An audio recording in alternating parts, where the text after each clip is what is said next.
बिस्मिल्लाहिर्रहमानिर्रहीम। अस्सलाम वालेकुम व्यूवर्स, कैसे हैं आप सब। उम्मीद है सब ठीक ठाक होंगे।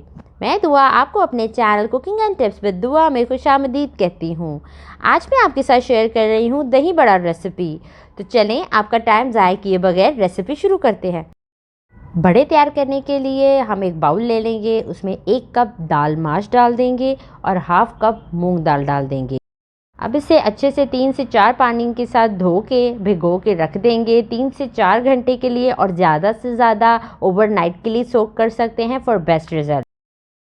4 घंटे हो चुके हैं। अब आपको दिखाते हैं कि ये मैं इनको हाथ से तोड़ूंगी तो ये बिल्कुल टूट जाएगी। इसका मतलब है कि ये बहुत अच्छे से सोक हो चुकी है।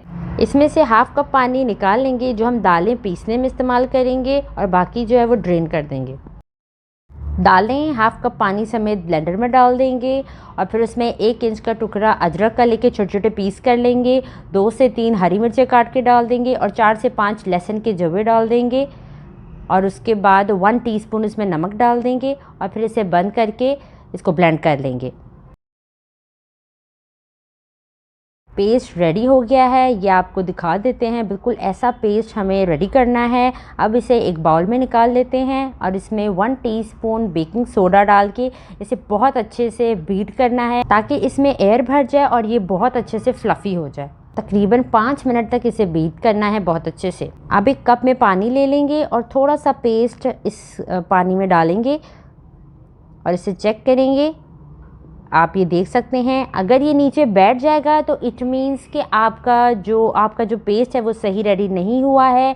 ये देखें, ये ऊपर फ्लोट कर रहा है, इट मीन्स ये बिल्कुल परफेक्ट बीट हुआ है और फ्राइंग के लिए रेडी है। अब एक कढ़ाई ले लेंगे, उसमें ऑयल गरम कर लेंगे और बड़े डालते जाएंगे। आप हाथों की मदद से भी डाल सकते हैं, मैं चम्मच से डाल रही हूँ।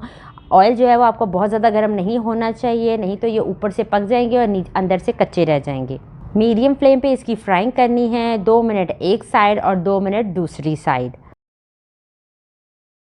आपसे एक रिक्वेस्ट है, मेरी वीडियो को लाइक करें, फ्रेंड्स एंड फैमिली के साथ ज़्यादा से ज़्यादा शेयर करें, और मेरे channel cooking and tips with दुआ को सब्सक्राइब करें। यकीन करें, मैं आपके लिए दिन रात एक करके वीडियोस बनाती हूं, तो सब्सक्राइब करना तो बनता है। और सब्सक्राइब के बटन के साथ ही जो बेल का आइकन है उसे भी ज़रूर दबाएँ ताकि मेरी मेहनत से बनी वीडियोज़ आप तक सबसे पहले पहुँचे। क्योंकि हमने इन्हें पानी में सोक करना है तो इसलिए हम इन्हें डार्क शेड की तरफ लेके जाएंगे ताकि जब ये पानी से निकलें तो इनके शेड पे ज़्यादा फ़र्क ना पड़े और इनका क्रंच भी बरकरार रहे। अब इसे निकाल लेते हैं और ठंडा होने देते हैं। जब ये कम्प्लीटली ठंडा हो जाएंगे उसके बाद हम इसे पानी में सोक करेंगे। अक्सर लोग यहाँ पे ये गलती करते हैं कि इसे गरम गरम ही पानी में डाल देते हैं, जिसकी वजह से बीच में बड़ों के गुठली बन जाती है। तो हमने ऐसा नहीं करना है। तो चलें, एक बाउल में आधा किलो दही ले लेंगे, उसे अच्छे से फेंट लेंगे और फिर उसमें 1 कप शुगर डाल देंगे। मैंने पाउडर शुगर ली है ताकि जल्दी से मिक्स हो जाए। टीस्पून इसमें नमक शामिल कर देंगे और फिर इसे अच्छे से मिक्स कर लेंगे। जैसा कि दही बहुत गाढ़ा हो चुका है, अब इसमें 1 कप दूध का शामिल करेंगे ताकि ये थोड़ा रनी फॉर्म में आ जाए। रनी फॉर्म में होगा तो ये बड़ों के अंदर भी चला जाएगा बहुत आराम से। अब एक खुले बर्तन में पानी ले लेंगे और उसमें जो बड़े ठंडे हो चुके हैं उसे डाल देंगे और तकरीबन 15 से 20 मिनट तक इसे इसके अंदर सोक करके रखेंगे। इस पॉइंट पे आप इन्हें सोक करने के बजाय जिप लॉक बैग में डाल के फ्रीज़ भी कर सकते हैं 1 मंथ के लिए। फिर आपका जब दिल करे आप फ्रीज़र से इसे निकालें और नीम गर्म पानी में आपने इसे सोक करना है 15 से 20 मिनट के लिए। जैसे कि ये बहुत अच्छे से सोक हो चुके हैं, अब एक बड़ा उठाएंगे, एक हाथ में रखेंगे और दूसरे हाथ से इसको दबाएंगे ताकि इसके अंदर जितना भी पानी है वो निकल आए। पानी के साथ साथ जो हमने इसे डीप फ्राई किया है तेल भी निकल आएगा।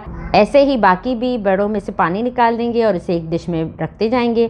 अब जो हमने दही तैयार किया था वो इसके ऊपर डाल देंगे। अब इस दही के ऊपर हम अपनी तैयार की गई स्पेशल दोनों चटनियाँ डाल देंगे, इमली की खट्टी मीठी चटनी और हरी चटनी। इसकी वीडियो मेरे यूट्यूब चैनल पे मौजूद है, लिंक मैंने डिस्क्रिप्शन में दे दिया है, आप वहाँ से भी जाके देख सकते हैं। ये बहुत ही मज़ेदार चटनियाँ तैयार की हैं मैंने आपके लिए। अब इसके ऊपर चाट मसाला और कुटी लाल मिर्च स्प्रिंकल कर देंगे। दही बड़ा रेसिपी, मीठे दही बड़े रेसिपी, दाल माश की दही बड़े रेसिपी, आप इसे जो भी नाम से पुकारे, it's all up to you.